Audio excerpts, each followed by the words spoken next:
बिस्मिल्लाहिर्रहमानिर्रहीम। जनाब स्पीकर, बहुत शुक्रिया। जनाब स्पीकर, सिर्फ रिकॉर्ड के लिए सबसे पहले तो मैं बात करूंगा कि बिलावल भुट्टो साहब ने जो स्पीच की है क्वेश्चन आवर के तहत, यहाँ पे सरदार याद सादिक साहब ने ही रूलिंग दी थी कि कोई भी इशू जो होगा वो क्वेश्चन आवर्स के तहत नहीं होगा, वो वायलेट हुआ है।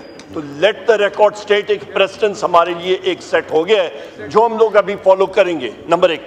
उसके बाद अभी आपने रूल सस्पेंड किया है, उनकी स्पीच के बाद इंशाअल्लाह ताला हम लोग यही चीज इन्वोक करेंगे। Point number 1।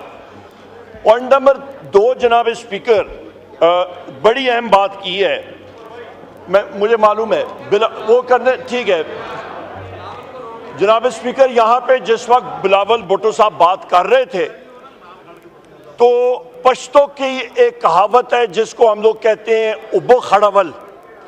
उब्बा खड़ावल का मतलब ये होता है जनाब के पानी को गदला करना। वो गदला करना वजह क्या है?